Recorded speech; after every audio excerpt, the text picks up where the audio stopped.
Alright, what up everybody?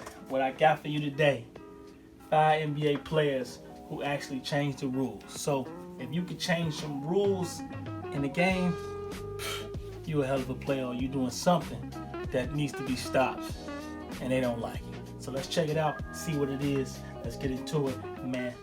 Everyone knows the NBA is a respectable league that is very strict on their rules. Melo runs the New York Melo. Right, really?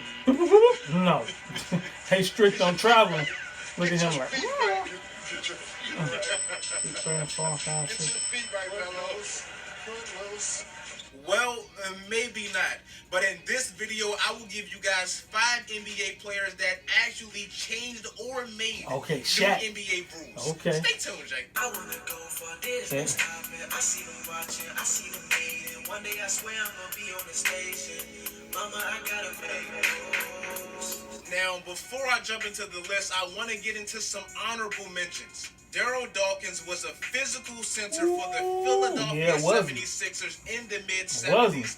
And he used to dunk the ball Mid-70s. so hard, he would break the glass of the spine chiller. backboard. They had to change the Rump roast. material. That's what because that of was, his the rump dunks. roast. He And called it his was later dunks. changed again Ugh, because of Chine Shaquille Spiller. O'Neal. Next is Derek Harper, who was a 2-time Derek NBA Harper? All-Defensive Second-Team Honorable player, mention? and he implemented something called the hand-checking rule.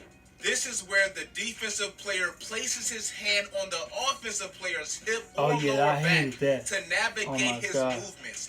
He used it on Michael Jordan and some of the greatest players to kind of maintain them.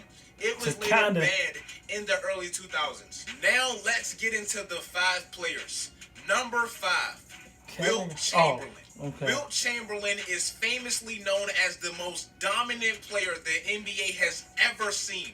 That's a But big he's boy. had some favorable Man. rules that kind of helped him out. The dominant Wilt Chamberlain used to struggle from the free throw Ooh. line. So to compensate for his struggles, he used to throw the ball against the backboard and basically slam it on everyone's head. For Damn. this crazy unstoppable move, the NBA had to implement a rule where you basically can't cross the free throw line while He doing figured your free that out. throws. Also, the ball can't be inbounded over the backboard because Wilt Chamberlain used to stand underneath the basket and players would routinely lob the ball over the backboard for Wilt Chamberlain to alley-oop it.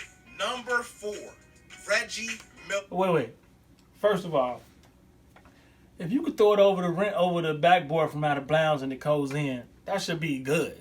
You shouldn't ban that from, but because he was standing under there, it's not no 3-second rule, not no 5-second rule because you inbound in the play. So they shouldn't have did that, but they just wanted him to stop doing that because he was scoring too much. And also at the free throw line, I don't blame him throwing it off the backboard and getting. When you was younger, we played 21, and you know what I'm saying, you would get up to 19, and you ain't want to hit 20. So what you would do is you would smash it off the backboard and try, you know what I'm saying, so it could come back to you so you could hit a jump shot to be game. So you won't have to make that free throw at the end. You know what I'm talking about. Let me know in the comments down below if you know what I'm talking about. But yeah, that's pretty much what he was doing. When you think about Reggie Miller, you basically think about his famous accurate three-point shot. Oh, yeah, his how three-point was couldn't you? The accurate. man Oh, shot my. 40% from the three-point line for his career. That's 40. pretty great. Hell yeah, But that's he pretty used great. to do something at the three-point line that the NBA Kick had his to make leg a out. rule for. While shooting Kick his his leg. three-point shots, Reggie Miller would routinely kick his leg out to initiate contact Yeah, that's- and actually create 4-point play opportunities. This is kick something his that was leg out. also used by Kobe Bryant, I mean, all the Dwayne shooters do Wade, that now. Dirk Nowitzki in a way, and the NBA finally made a rule change in 2012. Now, officials would call offensive fouls on any shooter who blatantly kicks their legs Blatantly. out to initiate contact. Number 3. Wait, but everybody now they shoot, they turn, and so their leg is like kicking out. So how you gonna? You gotta look at it and replay the tape back to see if it's blatant. But when they shoot now, everybody kicking their leg out. So I don't think that rule should apply. Shaquille O'Neal, DeAndre Jordan, Dwight Howard, Andre Drummond, basically anybody that can't shoot free throws. Sometimes during the stretch of our closest games, Called the Hacker Shack. we didn't get to see our dominant centers because they couldn't shoot free throws. This is something called the Hacker Hacker Shack. Shack. this is where coaches would basically tell their team to foul players off the ball that couldn't shoot free throws to make them go to the free throw line and making them waste possessions. We saw this tactic used all last playoffs where Andre Drummond couldn't even see the floor versus the Cavaliers because he couldn't shoot free throws. But this last summer, they finally changed the rule where if a player is fouled away from the ball in the last 2 minutes of any quarter, the team on the receiving end would get one free throw and possession of the ball. So inside of the last 2 minutes, you basically can't do it anymore unless you don't want to see the ball. And even though I'm happy the rule was created because it was taken away from the basketball part of the game, it's still ridiculous that a player in the NBA can't make a free throw. It's just ridiculous to me. Number 2. Charles Barkley. People that never saw Charles Barkley play might ask themselves, how did a 6'6" undersized power forward be great in the NBA? Well, this is going to sound weird, but Charles Barkley used to use his ass to be great. Charles Barkley used to use his ass to back down his defenders for 15 to 20 seconds, and that's why they created the 5-second back to the basket rule. Come on, Barkley, I didn't know you did that. I knew you did it, but I didn't know he changed the rule for it. Can't dribble the ball with his back or side to the basket for more than 5 seconds. Which is basically what Barkley used to do in his prime. And number 1, Shaquille O'Neal.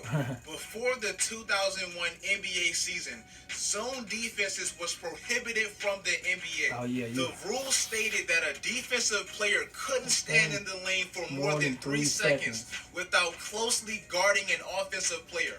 But during Shaq's three-peat, they had to change it because Shaq was basically dominating and bullying every single defender because of his advantage with his size. I mean, come on, man. They had to change it. Shaq was dominating Chris Webber, David Robinson, everybody. They couldn't stop him. He was 7'1", 350. And even though those guys was big, man, they needed additional help to stop the Diesel. And, man, Shaq was mad about it. Shaq said the NBA is for men, and a grown man doesn't need to play zone. Why do you think they call it man to man? If you can't play it, you shouldn't be here. This dude was pissed off because he wanted to dunk on players' head constantly. But the NBA had to do something to stop that bully ball, almost football style of play that Shaq was using. They had to do something, man. Now, since I'm done my top 5, let me give you guys a rule that I think needs to be changed. It should be called the Dwayne Wade rule. This is where you pump fake, get the defender in the air, and basically throw your body into them. All players done that. Foul. It's not just this Dwayne is garbage. It's not basketball. I see Jeff Van Gundy complain all the time about it, and I'm completely 100% with them. That's an offensive foul in my opinion, and they need to change it. Please stop letting the offensive players pump fake, get them in the air, and throw their body to force them. That's not a foul, man. Change Why not? Why is not a foul? But that's a wrap for this video, guys. If you enjoyed it, make sure you smash that like button. Please, guys, like the video. If you like the video, that helps me out a lot. If you enjoy my content, make sure you subscribe. Make sure you follow my social medias. That's the best way to get in contact with me. I go on IG Live. I follow everyone back. So make sure you guys follow me. If you enjoy my content, turn on my notifications, subscribe. Alright. With him saying the Dwayne Wade rule, a lot of players do it. Reggie Miller do it. Everybody do it. But if you pump them up in the air, I got the ball. You can't touch me. Well, that's kind of like the charging rule. You know what I'm saying? I get there before you. So basically they was there before you and you jumped into them. You're right about that. I agree. If you agree with me, let me know in the comments down below. I agree with you. So let me know. Hit that like and subscribe button. All right. Peace.